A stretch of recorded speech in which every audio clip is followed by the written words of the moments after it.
10th class का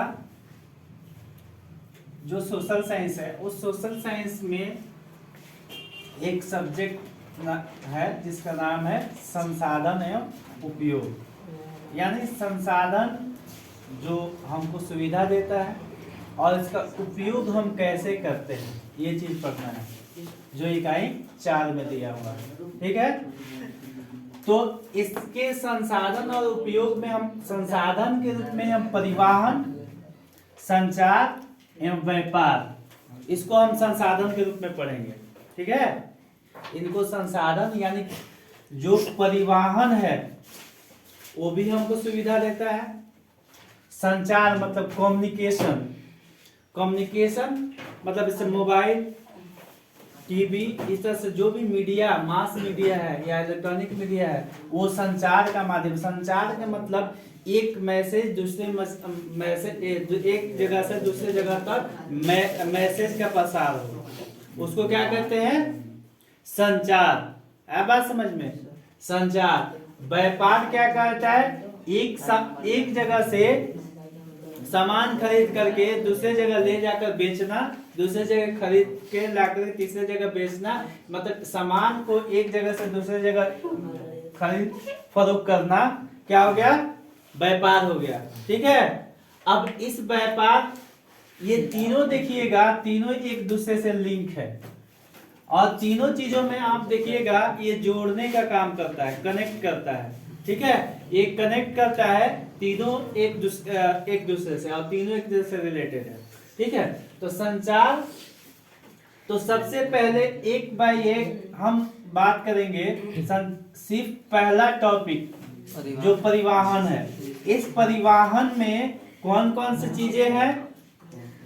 एक सड़क मार्ग मतलब परिवहन, एक परिवहन, परि मतलब एक जगह से दूसरे जगह, वाहन मतलब गाड़ी, मतलब एक जगह से दूसरी जगह जाने के जो माध्यम है, या जो जिस माध्यम से हम एक जगह से दूसरी जगह जाते हैं उसको हम परिवहन कहते हैं। ठीक है, अब एक जगह से दूसरी जगह सामान या हम कैसे जाते हैं, वो कौन कौन सा है? सड़क माध्यम से जाएंगे, नहीं तो रेल माध्यम से जाएंगे, तो जल मार्ग से जाएंगे, नहीं तो अब ये एक वायु मार्ग से वायु से जाएंगे, और एक पाइप लाइन दिया हुआ है।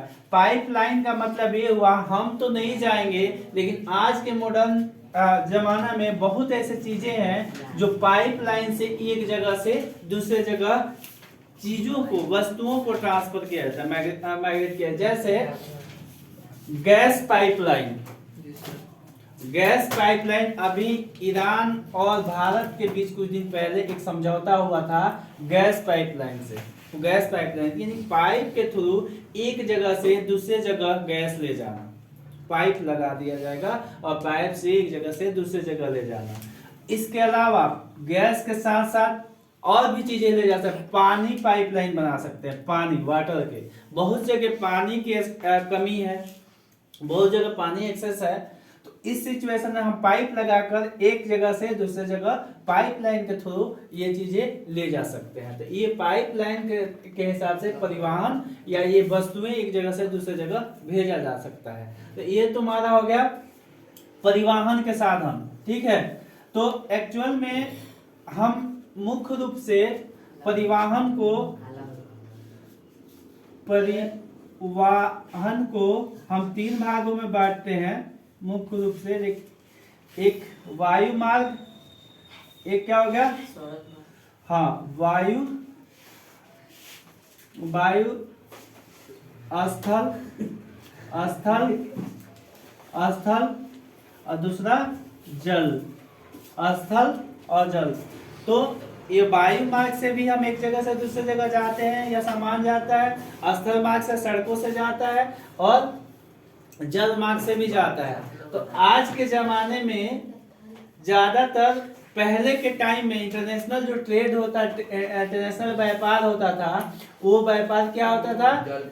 जल के द्वारा होता था। लेकिन आज इसका कम हो गया, लेकिन फिर भी अभी भी बहुत ज्यादा व्यापार जो है विदेशों से, दूसरे देश से जो व्यापार होता है वो जल मार्ग से ही होता है, ज्यादातर, सबसे ज्यादा। स्थल मार्ग मतलब अपने देश में एक स्टेट से दूसरे स्टेट में जो व्यापार होता है सबसे ज्यादा स्थल मार्ग से होता है, और वायु मार्ग से इंटरनेशनल ही ज्यादा होते हैं, ठीक है। लेकिन जल मार्ग से ज्यादा होता है क्योंकि भारी सामान एक जगह से दूसरी जगह ले जाना होता है, ठीक है। तो ये बात समझ में आ गया आपको। अब ये परिवहन है, जो परिवहन की व्यवस्था है, ये परिवहन हम पढ़ रहे हैं, परिवहन के इतने प्रकार हो गए। ये परिवहन में क्या हो जाएगा,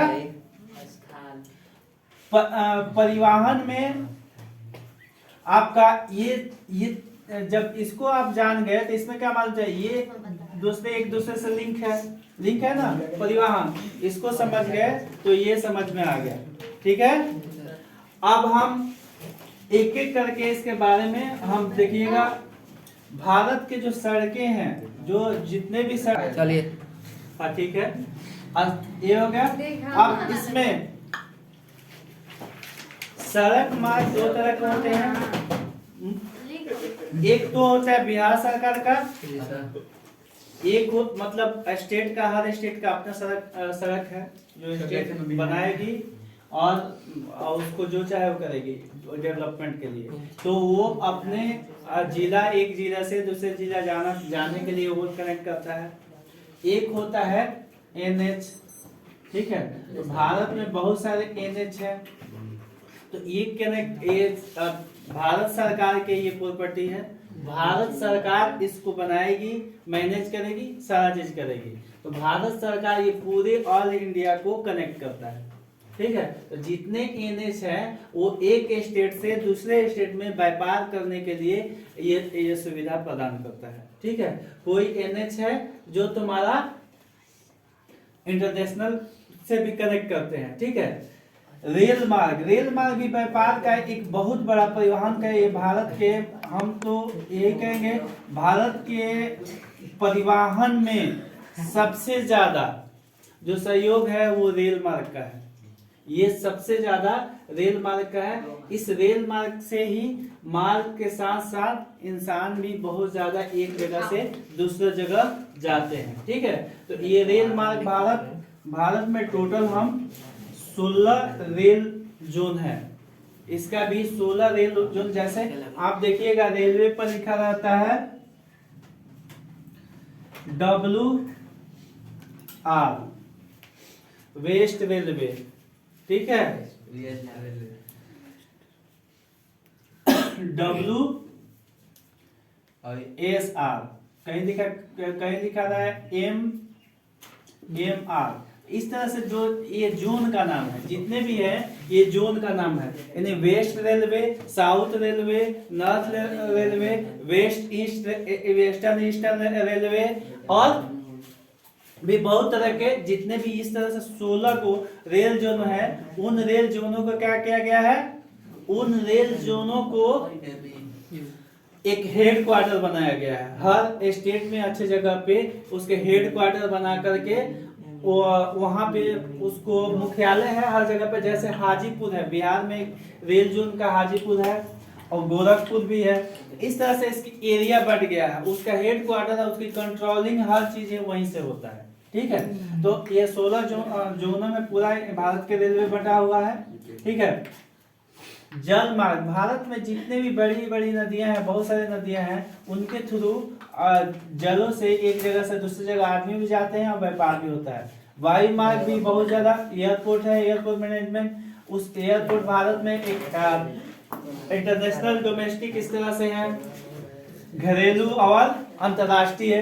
तो जो घरेलू है वो हम एक स्टेट से दूसरे स्टेट में जा सकते हैं, और अंतर्राष्ट्रीय है जो एक देश से दूसरे देश में जाते हैं, ठीक है। तो इसमें 2 कैटेगरी बना दिया गया है कि कौन कौन भारत में जो है वायु मार्ग है, यानी हवाई अड्डा है जो इंटरनेशनल है, कौन कौन है जो क्या है घरेलू है, दूसरे स्टेट में जाते हैं।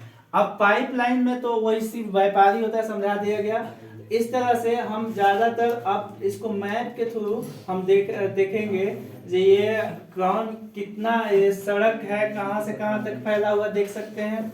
रेल मार्ग भी देख सकते हैं कहाँ से कहाँ तक कैसे फैला हुआ है, और जल मार्ग भी नदियों के हिसाब से नदियाँ कहाँ कहाँ से जा रही हैं ये भी हम मैप के हिसाब से देख सकते हैं। और वायु मार्ग एक्चुअल में इसका जो है कोई मार्ग, इसका मार्ग होता है, इसका भी रास्ता होता है, ठीक है।